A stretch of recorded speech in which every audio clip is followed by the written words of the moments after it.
We often get asked how to build and assemble our cabinets. What are we going to show today, Chris? Today's assembly is going to be a basic B18 cabinet. You know, it's pretty much the general construction for all of our base cabinets. Okay. So once we nail this down, it shouldn't be any kind of issue for anything else you have to build. So we'll walk everybody through how to build the cabinet.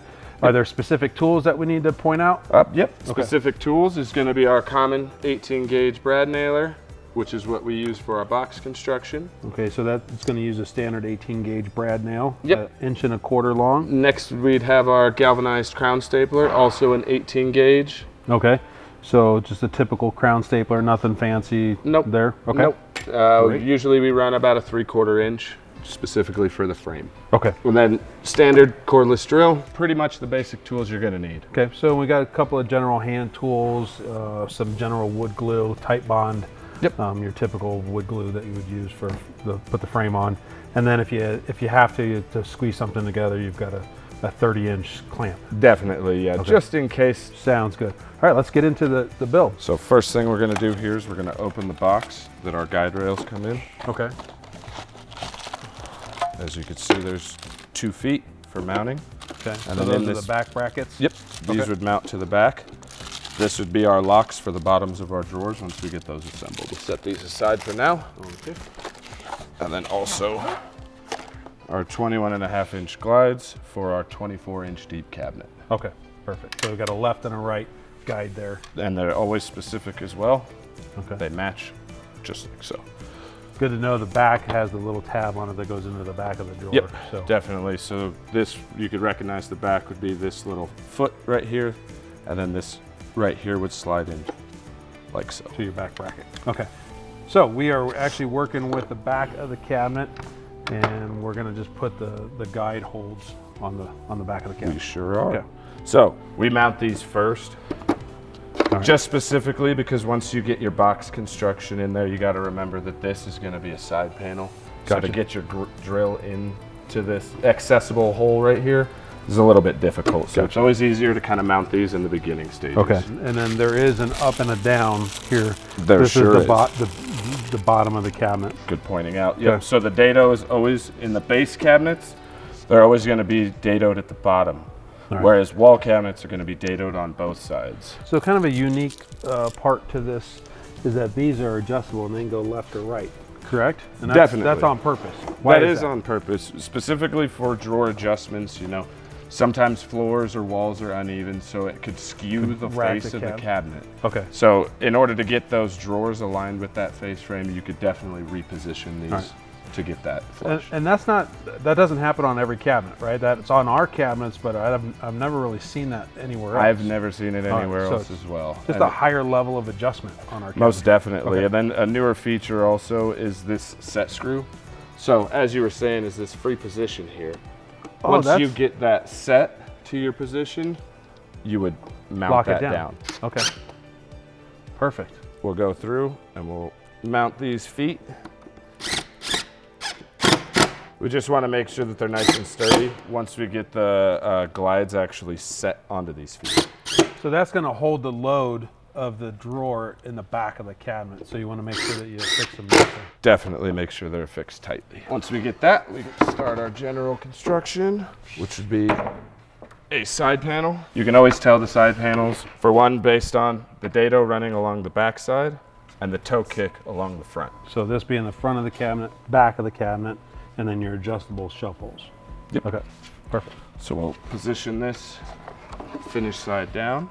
Thank you, sir. As stated, these dados are all pre-slotted, just ready to fit your back panel directly in. Okay, so that just drops in. As with all of our cabinets, they're all pre-jilled for these top and bottom panels. For bases specifically would be a bottom panel. Important to note would be color orientation and definitely placement into your dados. Okay. If they're not all the way flushed, then your cabinet is not going to be squared, which could cause an issue with installation down the line, whether that be, you know, cabinet installation or countertop installation, whatever it may be. Okay, so good to look at that now. So as we put the bottom in, we want color to the floor basically, and then we want the interior finish to be on the interior. So just pay attention to that. I've seen them put together incorrectly, a few times, which is funny to me, but nonetheless, you want to make sure that your interior matches. Right. I've done it a few times myself. Okay. you get in an autopilot, right? Exactly. Okay. And then as always, once we get this set, you want to make sure that your grooved bottom panel is going to be facing forward. All right, so we've got the notch where the face frame goes is forward to the cabinet and we're dropped in. You want to make sure you don't do that backwards, otherwise you can't put the face frame on. So important part to kind of sort your hardware as well beforehand? Most definitely, for bases especially, just because there's a lot of screws here that are almost identical. So this to here actually would be the most easy to get confused. The longer one here would be for your hinges, and then the shorter one is actually going to be for your base support brackets. You can tell definitely because, as you can see, you're only going to have 4 of these longer ones. You're going to have a handful of those. Yeah, 16 of these shorter ones. So sorting through that and identifying which ones are which could potentially keep you from damaging the side panels or potentially the doors. Because that longer screw could go out, stick out through the side of the cabinet. Definitely. Okay, so we want to be careful there. Always recommended with any assembly of these cabinets is to make sure that every part is flush. As you go to mount this bottom panel to your back panel, make sure that you're flush on the back to the bottom. Okay, so you're not racking the cabinet. Definitely, squared as much as possible. Okay. As with all of them, we have pre-drilled holes for all of the back panels to go into either the tops or bottoms. For this one specifically, a bottom. Okay, careful note, don't drive those so hard or so deep. Just when you're using an impact driver, it'll just keep going. So make sure you stop after 2-3 clicks. That's all you need. You don't need to drive it too far or too deep. Definitely, because that would be the worst thing, is have to replace a stripped out hole in the field. Do you know the trick how to do that? Wood glue and toothpicks. Bingo, that's it, good job. Once we get our bottom panel set is when we can place on our other side panel. As always, they're going to be dadoed and slotted to make sure for a tight fit once you get these dry fit. Alright, here's where we would use our 18 gauge brad nailer for our box construction. As always, I would make sure that the top of the side panel is flush with the top of the back panel. Specifically for countertopping, if it's a little bit askew, definitely could put your level off. So once we're flush here, I'll start at this side, about a 1/4 inch in. We'll shoot one at where the bottom panel starts, and then we'll shoot another one on the opposite side of this bottom panel, just mainly for stability reasons. So it gives us a little extra nailing there. Support. Okay. As always, we'll shoot about every 6 inches all the way down.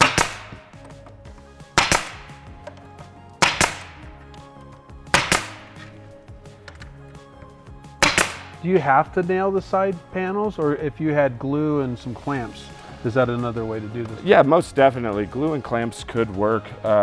For all durability purposes, I would recommend using a brad nail. But if you're going for a little faster solutions, you don't typically have an air compressor or things like that. You could most definitely use it. Right. I would definitely go with something more than your average wood glue. I would definitely go with more of a high bond or heavy duty. But like a construction adhesive. Construction adhesive, yes, definitely. It would definitely work in place of these nails. Okay, gotcha.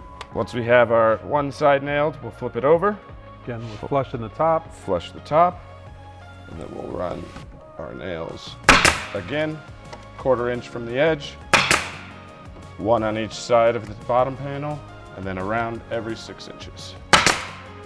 Holding your gun parallel to the cabinet will help reduce your blowouts, whereas holding it perpendicular may result in those nails going out into the box or out through the back panel.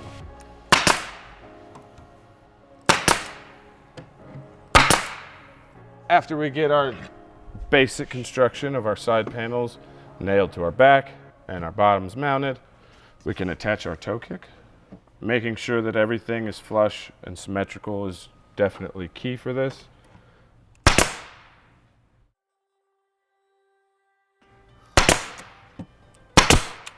Definitely recommend, if you're shooting this, not to place your fingers in front of where you're shooting, as opposed to the sides or holding it as such. You wouldn't want that nail to bend out and into your finger. As with all of our frames for all of our cabinets, they're pre-dadoed. As you can see that the base cabinets don't have a top dado, specifically because they're open on the tops. Okay. So we'll run a thin bead of glue, as we do with all of them. So we want to make sure we're not using too much glue. You don't want a bunch of ooze out and bleeding down the side of the cabinet. So just use enough just to get a little extra bond. Exactly. Once you throw those galvanized staples in there, it's going to press it pretty tight. So it's just going to wedge that glue right out if you use too much. Yeah, and you want to move pretty quick when you've got the glue kind of exposed where it could drip. Yep, so most definitely you do. Squeeze down quickly. All right. All right, what's the important part once you put the frame on? This is where we see probably some additional mistakes in the field, which is flushing the top of the cabinet. Most definitely. Flushing not only to make sure that you're fully inserted into the dado, but to make sure that your face frame is flush with your sides and back. Definitely would be one of the typical mistakes that we see is it's not fully inserted once you go to mount, or potentially a little too high on one side or a little too low on the other. So you can't get your frames aligned either with flush frame to frame, or you get kind of a stair step look. Just visually, it would be an eyesore for anybody that's looking at those. It would, as you said, be a stair step. Okay. All right, once we get our face frame set and then properly adjusted to make sure we're flush, is where we use our 18 gauge crown stapler again. And we use these 3/4 inch staples specifically for the placement of where we're shooting at a 45-degree angle. Anything longer or shorter potentially would either come out of the frame or the side panel or not hold enough. So important in the length, the type of staple, and the angle in which you're shooting it into the frame. Definitely. Okay. It all kind of coincides to make sure that it's as durable as possible. Okay. As we're shooting this, we always want to make sure that we're holding it down because we are shooting air behind this. If you shoot a staple in here and the air goes behind it, it could potentially lift the frame. And as your frame goes to the next cabinet, you could get a wave effect, which would make it hard for installation. Yeah. So always hold it down. So we're shooting at about a 45-degree angle, keeping our hand out of the way. Always. And then again, every about 6 inches.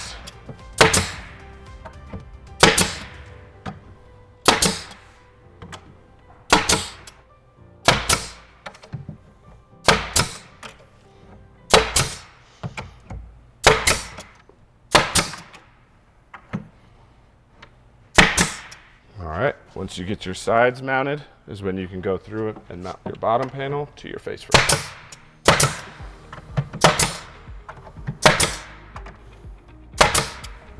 All right, once our box construction is complete is when we'll install our corner brackets. Yeah, these are just support brackets for the cabinet to allow additional weight to be placed on it, like because a lot of everybody's using granite countertops or quartz countertops, so we want to give it a little bit of extra structure for those countertops. These get placed at the top of the cabinet, usually typically about 1/2 inch, 1/4 inch. We wouldn't want to flush it all the way up. It doesn't help with countertop guys if they have to put other things like shims, supports, anything like that goes in with that. If it's too high, it could potentially alter what they're trying to do. So hold them down 1/4 to 1/2 inch.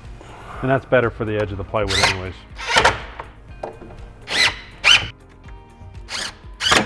And this doesn't have to be perfect either. Being as though this is a base cabinet with a drawer on it, once your countertop is installed, your drawers are installed, nobody would ever see these. So a little misplacement definitely isn't an issue.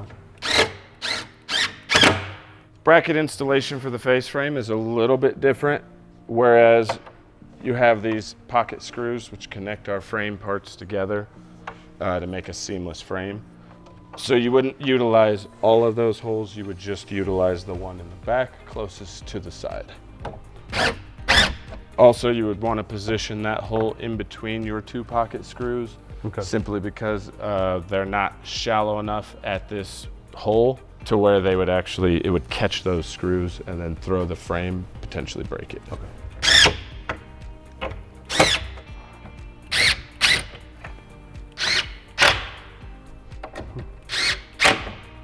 and that would be our corner support brackets. That would complete the box construction. Not too different than the wall cabinets or the... No, pretty much pretty close. straightforward. I mean, the only difference is you would have, you know, a couple other components that you're going to be drilling in as the feet for your glides, your corner brackets. But other than that, it is pretty straightforward. Okay. Once we have our box constructed, we can install our glides, which also sit inside of these feet. As you can see, it's kind of a dual layer with some space in between, which fits into this groove on our glides.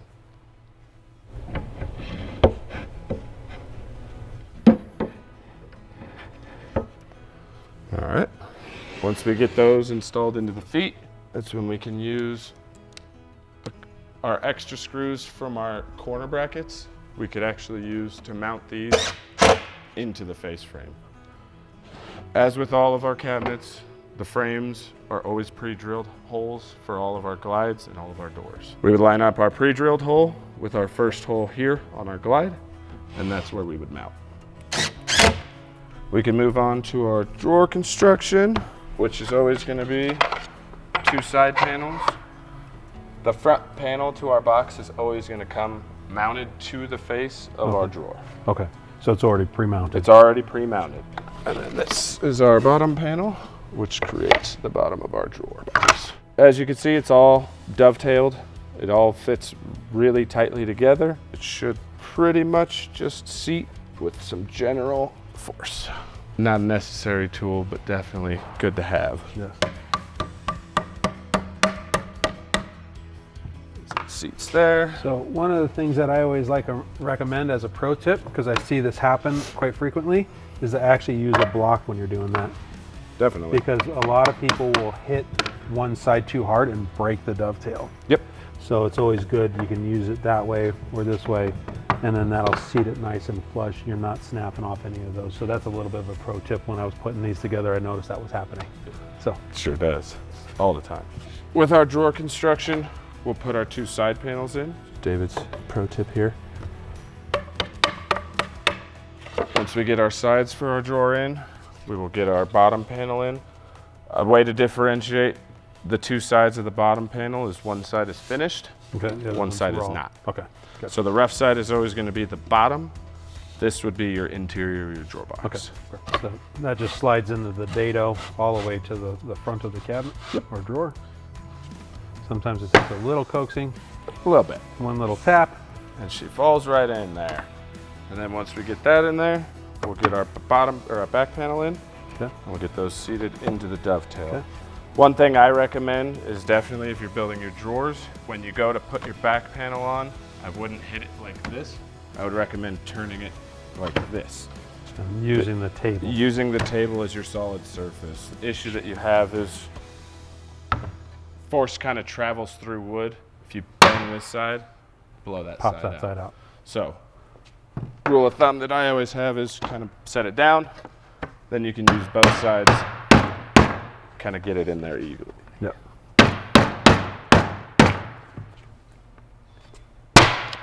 A little coaxing. Yep. Good to go. It's really kind of a personal choice. You can use a metal fastener, or you can actually glue it. When I did my rollouts in my own pantry, I figured I was going to have a lot of weight in them. They're going to get racked quite a bit, so I glued them. But being a master cabinet maker, I'm probably going to do the over extreme always. Right. That's not necessary in a scenario because it is kind of a joint that's going to hold together anyways on its own. Definitely. Okay. More for it's your own peace of mind, Yep. for the durability of what you prefer. Yep. So we shoot a brad into it. We sure do. Okay. So once these boxes are assembled, we'll use our general 18 gauge brad nailer, and we will shoot one nail on the back side, and then we skip a dovetail and we shoot the next. All right, so mechanical fastener, and we're good. Yep. And then we'll go for the front, same way.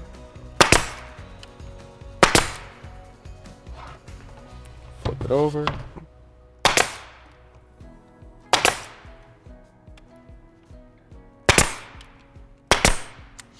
All right. And that would be our box assembly for our drawer box.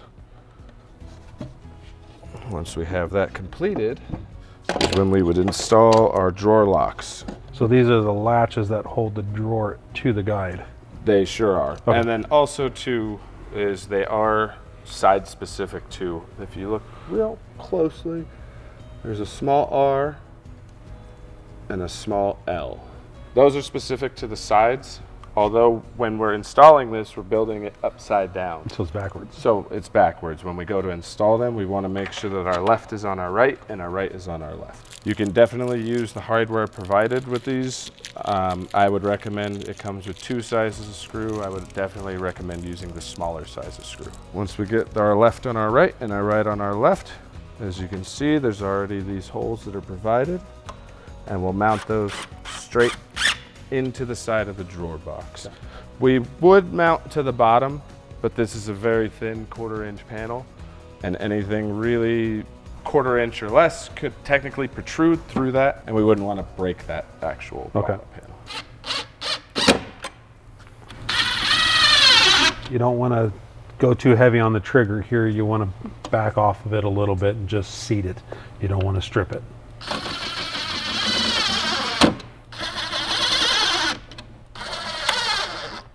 So as we're installing this drawer box, we want to make sure that our glide is all the way seated into that cutout for our drawer box.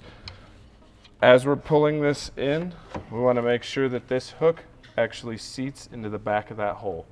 I would recommend pulling your glide from the front as well as pushing from the back.